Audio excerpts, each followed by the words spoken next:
আজকে আসছি পুঠিয়া রাজবাড়িতে। তো পুঠিয়া রাজবাড়ি হচ্ছে রাজশাহীর একটি রাজবাড়ি। এই পুঠিয়া রাজবাড়ি আসলে এটা একটা অসাধারণ একটা প্রত্নতত্ত্ব।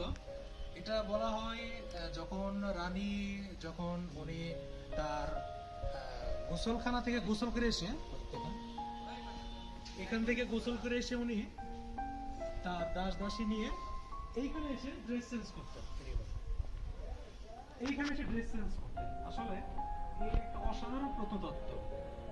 আসলে এটা সরাসরি এসে না দেখালে বোঝা মুশকিল এটা কতটা আকর্ষণীয়। আর এর নকশাটা আসলে নকশা কারুকার্য এত নিখুঁত ভাবে করা হয়েছে যে আসলে সচক্ষে না দেখলে বোঝা মুশকিল। তো আপনারা আসবেন, সচক্ষে দেখবেন। এটা হচ্ছে পুঠিয়া রাজবাড়ি।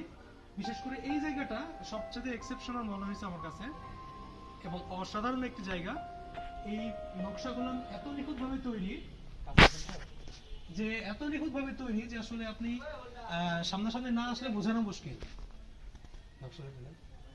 অসাধারণ নকশা এবং ডিজাইনটাও অনেক সুন্দর। যেটা রানী আসলে এখানে এসে উনি ড্রেস চেঞ্জ করতেন এই ঘরে এবং সবকিছু মিলে আসলে অসাধারণ।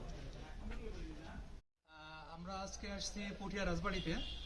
তো পুঠিয়া রাজবাড়ি হচ্ছে রাজশাহীর একটি রাজবাড়ি। এই পুঠিয়া রাজবাড়ি আসলে এটা একটা অসাধারণ একটা প্রত্নতত্ত্ব। এটা বলা হয় যখন রানী যখন উনি তার গোসলখানা থেকে গোসল করে এসে এখান থেকে গোসল করে এসে উনি তার দাস দাসী নিয়ে এইখানে এসে ড্রেস চেঞ্জ করতেন। আসলে এই একটা অসাধারণ প্রত্নতত্ত্ব। আসলে এটা সরাসরি এসে না দেখালে বোঝা মুশকিল এটা কতটা আকর্ষণীয়।